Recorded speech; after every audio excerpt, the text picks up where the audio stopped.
Bueno, acerca de los cnidarios, el filo cnidaria, vamos a, vamos a observar sus características y clasificación. En esta imagen observamos algunos de los representantes del filo cnidaria más importantes, los corales que forman arrecifes y que son importantísimos formadores de hábitat en en el suelo oceánico, en sitios donde de otra manera no habría casi nada de productividad. Y aquí observamos una foto aérea una parte de la barrera de coral australiana, que es tal vez el ser vivo el único ser vivo que se puede ver desde el espacio. Sin embargo, la barrera australiana está amenazada en estos momentos por un importante, bueno, por el cambio climático y el blanqueamiento del coral del que vamos a hablar después, que es un aspecto importante que está sucediendo y que está afectando a a los corales. Estos son los objetivos de estudio que les dejo por acá para que ustedes puedan eh, enfocarse principalmente en estos aspectos para efectos de los exámenes. Cuando se acerque el examen, puede ser que algunos de estos objetivos los modifiquemos o los quitemos, ¿verdad? Un poco, algunos de ellos para reducir un poco la cantidad de materia del examen parcial. En su debido momento les estaremos informando. Los cnidarios son los primeros en tener tejidos epiteliales verdaderos entre los animales existentes, ¿verdad? Ellos presentan tejidos epiteliales verdaderos porque tienen las siguientes características los tejidos que presentan ellos, que es la presencia de una lámina basal, de uniones intercelulares, además presentan polaridad en las células con un polo apical y un polo basal, y además presentan uniones con la lámina basal también. Todas estas son características que forman un epitelio verdadero. Entonces el polo apical, que es funcionalmente muy diferente del polo basal, las uniones intercelulares que permiten la comunicación entre células vecinas, además de impedir el paso de sustancias entre una célula y otra, aislando a dos medios bioquímica y fisiológicamente diferentes dentro de un órgano. Y tenemos también la lámina basal, que es donde se sujetan las células al epitelio. Eso le da una estructura mucho más fuerte a las células, al conjunto de células de un epitelio verdadero. Y las uniones a la lámina basal también. Muy bien.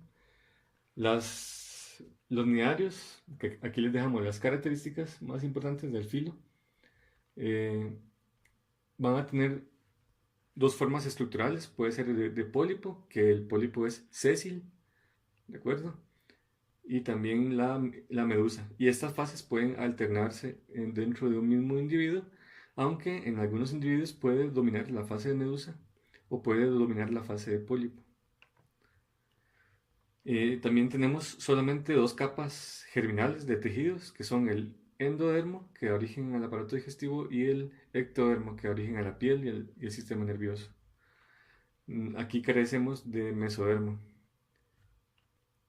Además tienen una simetría radial, en donde hay planos radiales corporales que se repiten. No hay una cabeza, ni tampoco hay una parte de atrás del cuerpo, ni nada de eso, sino que la simetría es radial. Y además el tubo digestivo es incompleto, consistiendo únicamente de la boca, una faringe y la cavidad gástrica o cavidad gastrovascular, como vamos a ver después. Todos son acuáticos y la gran mayoría son marinos. Hay algunas pocas especies que son de agua dulce, pero no hay ninguno terrestre. Y además tienen reproducción asexual y sexual con alternancia de generaciones entre pólipo y medusa. En algunos se ha perdido la fase de pólipo o la fase de medusa, o se ha reducido mucho alguna de las dos. Ellos presentan dos epitelios, que son la epidermis y la gastrodermis. La epidermis tapiza externamente la pared del cuerpo, mientras que la gastrodermis es la que tapiza eh, y la parte interior del cuerpo que da hacia la cavidad gástrica. La epidermis está compuesta por varios tipos de células. Aquí les mencionamos 5 de las células más importantes. Las células epitelio musculares, que son estas células que, si ustedes ven, tienen forma de epitelio, pero también tienen fibras de actina y miosina capaces de generar contractilidad, de contraerse como un músculo.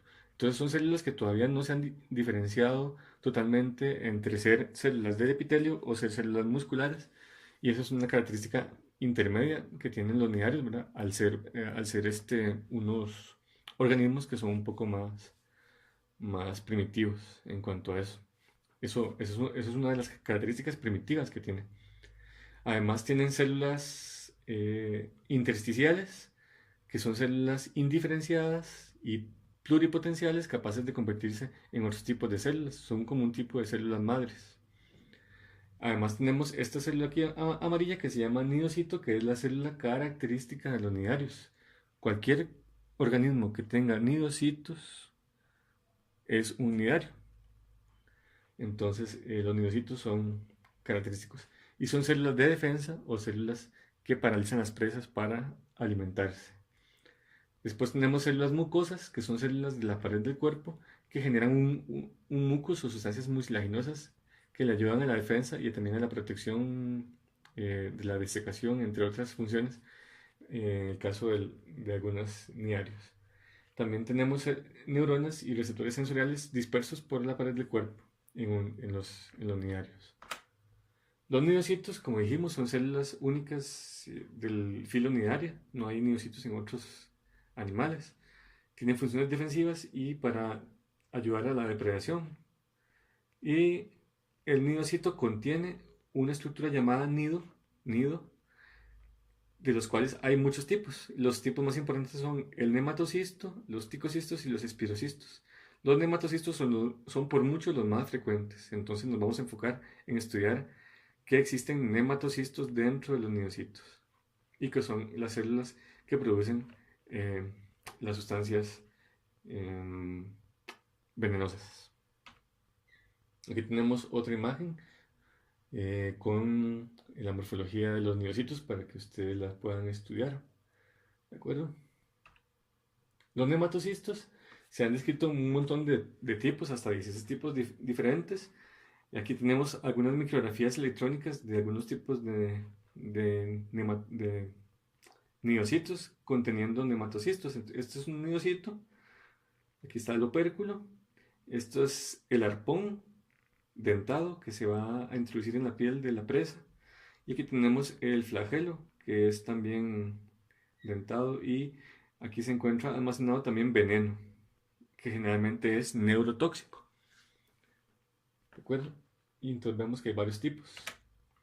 Esta es una secuencia que nos indica más o menos cómo funciona el disparo de un nematocisto.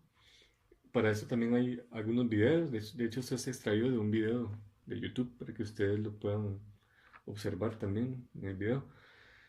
Esta es la piel de una persona o de una presa, mientras que este es el tentáculo de un nidario. Estas bolitas rojas son las partículas proteicas que se pueden desprender de la piel de la presa y son percibidas por receptores que se encuentran en los nidocilios, que son como un cilio sensitivo que se encuentra en los nematocistos. Eso se me olvidó enseñárselos, está aquí. Este es el nidocilio y es sensible, ¿verdad?, a esas sustancias. El nidocilio se activa y manda una señal que produce cambios osmóticos importantes dentro del nematocisto, aumentando aquí mucho la presión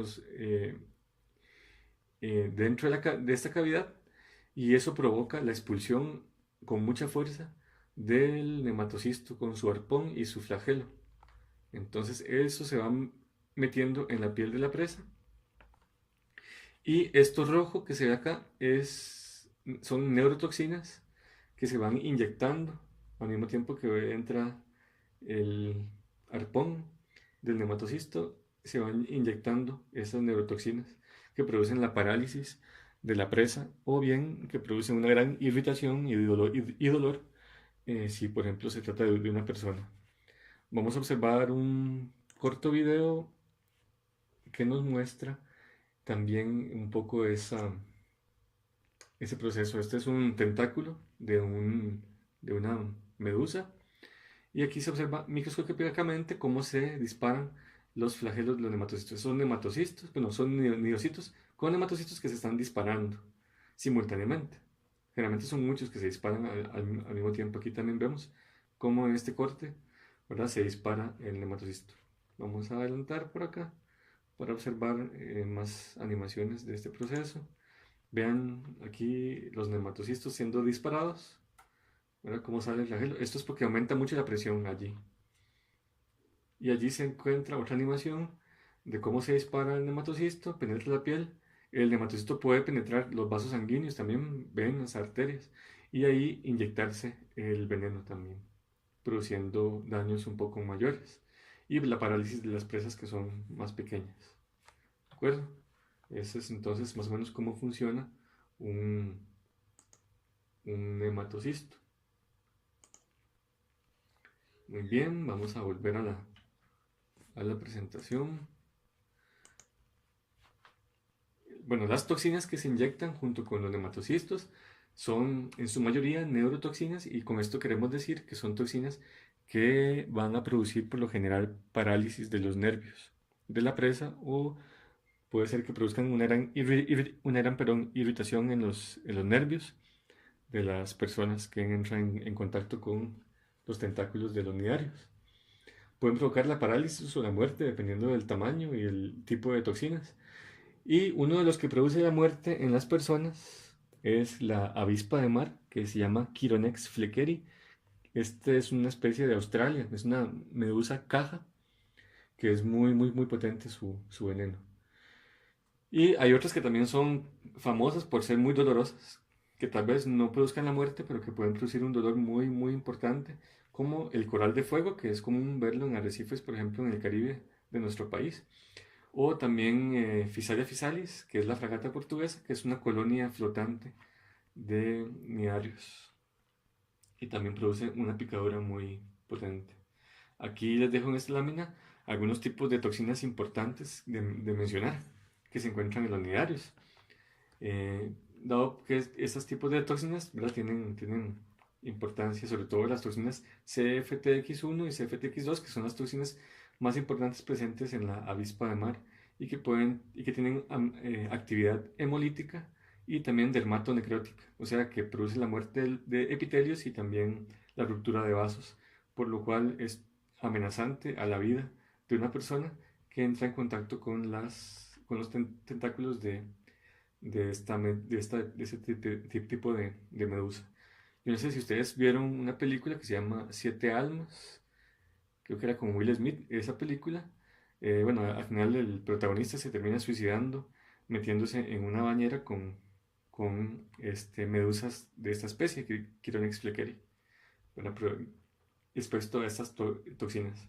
Hay otros tipos de toxinas como la palitoxina, que la palitoxina se encuentra en algunos corales de este género Palitoa, que lo que hace es, bueno, evita que funcionen las bombas de sodio y potasio.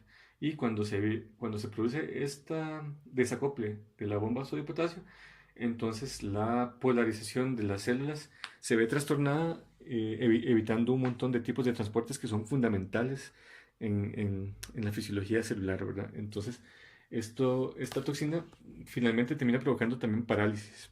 Ujú. Y después también las lofotoxinas, que se encuentran en algunos corales llamados octocorales, que son corales suaves, como por ejemplo las gorgonias y los abanicos de mar, que ellas se unen irreversiblemente al receptor nicotínico de las células musculares. Y eso entonces también provoca al final parálisis. Ujú. Muy bien. ¿Cómo lleva a cabo otras funciones fisiológicas los nidarios? Por ejemplo, el intercambio gaseoso o los desechos nitrogenados, cómo lo manejan y cómo hacen circular por todas sus células los nutrientes. Bueno, eso sucede de la siguiente forma. Bueno, el intercambio gaseoso y los desechos nitrogenados son capaces de atravesar la pared por difusión simple, entonces no tienen ningún problema de transporte. En el momento en que son generados los desechos, perdón, en forma de amonio, pueden pasar a través de la epidermis y salir al exterior por difusión simple. En tanto que Los gases como oxígeno también, él puede también difundir libremente, bueno, a favor del gradiente, ¿verdad? En cuanto a través de la pared del cuerpo del nidario. Sin embargo, para el transporte de nutrientes sí es importante otros mecanismos y por eso es que la cavidad de los nidarios se llama cavidad gastrovascular, porque a la vez que sirve para que allí se produzca la digestión, también los movimientos de la cavidad gastrovascular mueven los nutrientes de arriba para abajo, provocando, favoreciendo el intercambio a nivel celular. Y así es como funciona la cavidad gastrovascular, de esa forma tan sencilla. Y por eso los nidarios no requieren de un sistema circulatorio más complicado.